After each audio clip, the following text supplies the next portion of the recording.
ดังนั้นมื้อนี้ในเมื่อมันเกิดมีบล็อกเชนแล้วมันก็เกิดมีเหรียญต่างๆตามมาเนาะเหรียญทับอิฐของโลกก็จะแม่นบิตคอยน์ต่อมาก็แม่นอีเธเรียมต่อมาเห็นบ่มีริปเปิลมีหลายๆเหรียญเลยที่เกิดขึ้นมาตามๆกันตอนนี้เหรียญทั้งหมดที่เกิดขึ้นมาก็เกือบฮอดหมื่นเหรียญแล้วเนาะหมื่นเหรียญคริปโตเคอเรนซีหมื่นสกุลเงินมันก็มีหลายๆบางโตเข้ามาแล้วก็จ้างไปย้อนการตลาดเนาะย้อนการตลาดย้อนว่าดึงผู้คนมาสมไซบ่ได้โอเคเราไปต่อกันเนาะเพราะว่าเกี่ยวกับคริปโตเคอเรนซีนี่มันไล่พรมแดนอีหลีเนาะมันไล่พรมแดนแล้วก็ในยุคนี้ปีนี้ก็ถือว่าเป็นเทรนด์ของคริปโตเคอเรนซีอยู่บ้านเฮาก็เปิดกระเป๋าเปิดกระดาษเทรดเนาะของ BitKick ดังนั้นตัวนี้ก็เปิดเรียบร้อยแล้วท่านใดที่ยังบ่ทันได้สมัคร BitKick ก็ไปสมัครไว้เพราะว่าเขาสามารถถอนเงินจาก Bitbank ไป BitKick แล้วถอนเข้าบัญชีธนาคารได้นั่นบ่หรือท่านใดอยากใช้ Binance ก็ไปตั้ง Binance เนาะยืนยันด้วยบัตรประจำตัวพาสปอร์ตมี2อย่างก็สามารถไปสมัครแล้วก็ถอนเงินก็เข้าการค้าได้เลยเนาะมันก็ง่ายเร็วผ่านมันง่ายเนาะในยุคนี้ดังนั้นตอนนี้ในเมื่อเรารู้ว่ามันถอนได้แท้ได้จริงแล้วก็มันเฮ็ดแล้วก็มันมีกำไรดังนั้นเรามาเบิ่งว่ารายได้มันมาจากไสแดงเนาะเรามาเบิ่งการตลาดของมันเลย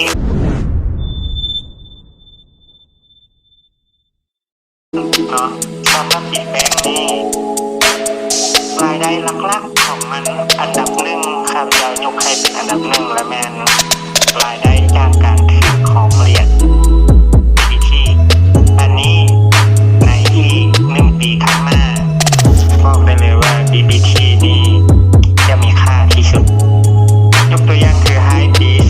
2023เขาคาดการณ์ว่า$50ตัวนึง BBT มันต้องนอนเนาะมันต้องนอนข้าพเจ้าก็มีความเชื่อแบบนั้น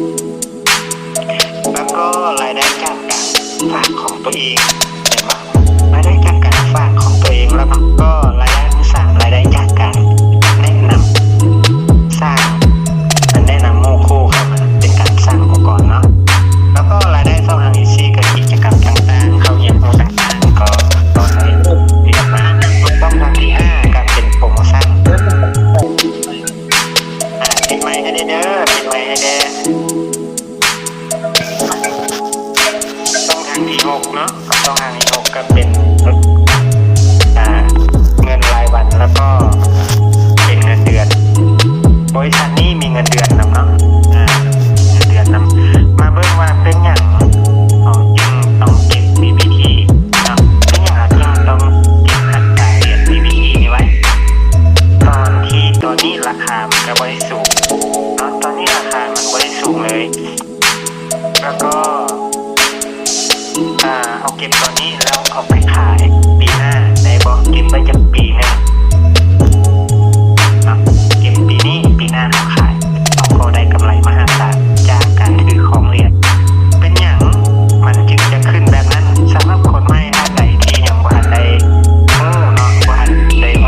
หรือว่าเข้ามาในวงการคริปโตเคอเรนซีใหม่ๆอันนี้ก็อยากให้ทุกท่านจินตนาการเบิ่งว่า Bitcoin ในเมื่อก่อนนี่มันเป็นเรื่องที่ไม่บ่มีใครสนใจแล้วก็บ่มีใครคิดว่ามันสิมีมูลค่าตอนปี2010นี่มูลค่า$0.049ราคาถูกหลาย Bitcoin ในตอนนั้นแม่นบ่ถ้าเก็บในตอนนั้นโอ้โหเนาะมาขายในตอนนี้นี่ก็เป็นเศรษฐีเลยแล้วก็ปี2011เนาะมันก็ค่อยขึ้นมามันก็บ่ได้ขึ้นหลายมันก็ขึ้นมาเดินหน่อยเก็บไว้ปี2010มาขายปี2011ก็ได้กำไรหลายเลยได้นี่เนาะแล้วก็ถ้าเก็บปี2011มาขาย2012ก็ได้หลายขึ้นมาอีกเห็นไหม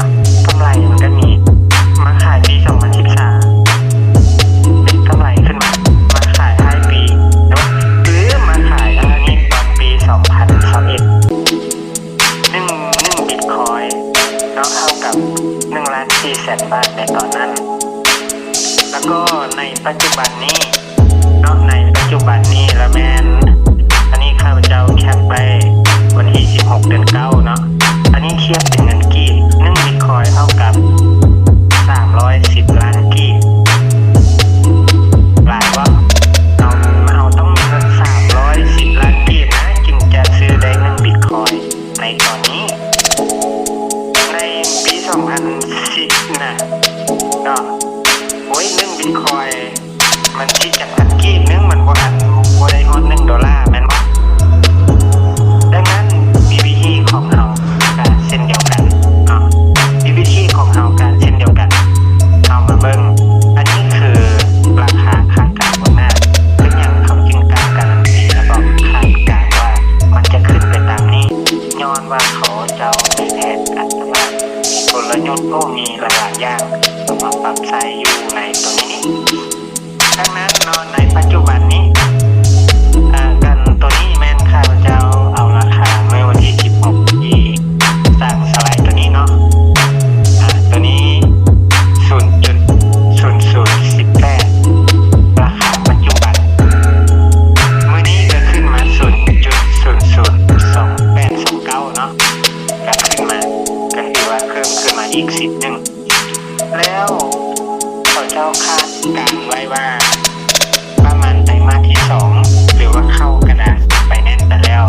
ตอนที่มันจะเข้ากระดาษไปแน่นเขาคาดการว่า1 BBT เท่ากับ$1ถ้าท่านได้เก็บไว้ตอนนี้มันเข้ากระดาษไปแน่นแล้วไปขายโอ้ได้หลายสมควรเลยเพราะว่าสูตรมันหายไป2โตเนาะแล้วก็ถ้าเอาเก็บไว้ขายปี1 BBT เท่ากับ$50ถ้าลองจินตนาการมองว่ามันจะได้ซ้ำใดมาเบิ้งแบบนี้เนาะมาเบิ้งว่าตอนนี้ถ้าเรามีอันนี้เรามาคิดไล่ให้กันเบิ้งถ้าเรามี10,000 BBT $18เราขายตอนที่มันเข้าตลาดเราได้10,000เท่ามันขึ้น$1เรามาขายท้ายปีเป็น500,000โอ้มันมีเงิน500,000เหรียญอยู่ในกระเป๋านี่บอกว่าเนาะเฮ็ดหยังก็พอเฮ็ดแล้วได้แม่นบ่คือเอาเก็บไว้50,000เนี่ยบ่เอามาขายท้ายปีหน้าท้ายปี2023 2,500,000 เหรียญคาดว่าเป็นตะเก็บไว้บ่จึงต้องเป็นตะเก็บข้าพเจ้าก็ได้อธิบายได้ว่าตัวบิตคอยน์ในเบิ่งในเมื่อก่อนมันก็คือแต่ณตอนนี้1 เหรียญเท่ากับ310 ล้านถ้าเรามีเงิน310 ล้านเท่ากับบ่สามารถซื้อ1 เหรียญได้แต่เราสามารถซื้อ 0.00 เท่าใดบิตคอยน์ก็ว่ากันไปแต่ว่าแต่ถ้าอยากได้1 บิตต้องมัน310ประมาณนั้นแต่อันนี้ท้ายปีหน้าเอา1 BBT เท่ากับ$50กับประมาณ900,000 กีบแล้วก็ประมาณ900,000เอาประมาณนี้900,000 กว่าแล้วถ้าเอามี50,000นะ50,000 BBT เราก็ได้2,500,000โอ้โหบอกได้เลยว่ามันได้กำไรกันเท่าค่าของเก็บวันนี้เนาะถ้าได้เป็นแสนเลยปลายปีหน้าได้5 ล้านแล้วอันนี้ซื้อเป็นอย่างเราจงซื้อ BBT เก็บไว้และเอาถือของไว้เอาถือของเพื่ออนาคตเด็กถือของเพื่ออนาคตได้บ่แม่นว่าถือเดือนนี้เลยหลายเดือนหน้าอันนี้บ่ได้กำไรหลายเทื่อต้องถือไว้อะไรอย่างซื้อคือบิตคอยน์ถือคอยบิตคอยน์ไว้ในปี2010มาว่าตอนนี้ก็เป็นเศรษฐีแล้วตั้งถือไว้จาก1,000 บิตคอยน์สิตอนนั้นมันก็ราคาถือเขาสามารถซื้อได้มันบ่ตอนนี้เราย้อนกลับไปเมื่อไหร่ดังนั้น BBT นี้จะกลายมาเป็นบิตคอยน์อีกสกุลเงินหนึ่งเพราะว่าเรามีการตลาดเรามีระบบสร้างกำไรบ่ได้รอให้เหรียญนี้ขึ้นอย่างเดียวทุกมื้อนี้เราใช้บิตแบงค์เราสร้างกำไรได้หลายช่องทางแม่นหรือบ่แม่นแล้วซึ่งเหรียญอื่นบ่มีบิตคอยน์ก็บ่มีไม่ได้เก็บไว้รอราคามันขึ้นแล้วมันจึงขายมันจึงได้กำไร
ที่มันเข้ากระดานใบนั้นเราจะได้เหรียญตัวนี้มา 50%แล้วหลังจากนั้นเราจะได้หักมาเมื่อละ 1% เข้ากระเป๋าของเราเอาก็เอาไปขายอยู่ในใบนั้นอันนี้คือเขาจองเหรียญไว้เราก็สามารถขายก่อนกำหนดนะครับอันนี้คือเราซื้อไว้ตอนนี้เราไปขายเมื่อที่มันเข้าใบนั้นแล้วแต่ก็เปิดมาวันที่15เปิดตอน7 โมงเช้าตอนนี้การหาก็8 โมงหาก็ได้13 ชั่วโมงมีคนซื้อไปแล้ว 39%สำหรับตัวบี้นี่จะขายฮอดวันที่28ถ้าเจ้าวันน่าจะหมดก่อนวันที่28มันก้อนได้นี่แล้วราคามันเด้ตัวเอนี่นะเนาะรอบทำอิฐนะการจองเหรียญรอบทำอิฐท่าน1 BBT เท่ากับ 1,600 แต่มาจองรอบนี้รอบที่2ประมาณ1 USDT เท่ากับ 1,000 BBT ลุกไป 6,000 ถ้ามื้อนี้เขาซื้อ10 เหรียญเขาซื้อไว้10 เหรียญถ้าซื้อรอบที่1เขาจะได้อยู่ที่ 16,000 แต่ถ้ามาซื้อในรอบที่2ซื้อ10 เหรียญเท่ากันแต่ในรอบนี้เขาได้เหรียญน้อยลงเราได้เพียงแต่เมื่อเดียวใช่ปะดังนั้นแล้วเขาจะว่าเขาจองไว้ตอนนี้แล้วเขาไว้ขายตอนที่มันเข้ากระดาษจองไว้10 เหรียญก็ได้10,000ใช่ปะคือที่ว่าอ่านมาเนี่ยจองห้องที่1อ่ะเขาจองไว้10 เหรียญมันก็ได้10,000 BBT เอาไว้ขายตอนมันเข้ากระดาษและหรือว่าเขาจงไว้ขายตอนท้ายปี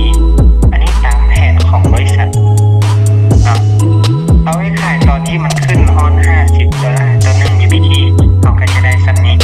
เป็นว่าจองตัวนี้อีกนะราคาปัจจุบันนี้ถ้าเราซื้อนี่10,000 BBT ตอนนี้มัน28 เหรียญเนาะ28 29 30ประมาณ28 29เนาะตอนนี้ไปเช็คเบิ่งราคาปัจจุบันก็ได้มันมีราคาปัจจุบันอยู่เป็นบ่ถ้าจองไว้ในรอบนี้จอง10 เหรียญจองไว้10 เหรียญ100 เหรียญแล้วแต่จอง100 เหรียญก็ได้ใส่ BBT เอาไว้ขายตอนที่มันเข้าตลาดก็ได้$100,000หรือเอาไว้ขายปีหน้าได้$5 ล้านโอ้โหเป็นบ่เป็นตาจองเลยเนาะโอเคเนาะเป็นตาจองรอบที่แล้วข้าพเจ้าสำหรับรหัสนี้ก็จองไปได้10 เหรียญได้16,000ถ้ามาจองรอบนี้ก็เพียงแต่ได้10,000เดียวกันวะนี่กำไรแล้วดิจองซ่าได้ถ้ารอบดีนี้เขายังพูดจองไปจองรอบ4นี้ก็จะลดลงมาอีกจะเหลือจากพันไปเบิ่งกันเนาะโอเคอันนี้เป็นการถือของเหรียญไว้ระยะยาวๆโมเมนต์ว่าซื้อตอนนี้แล้วจะขายได้เดือนหนึ่ง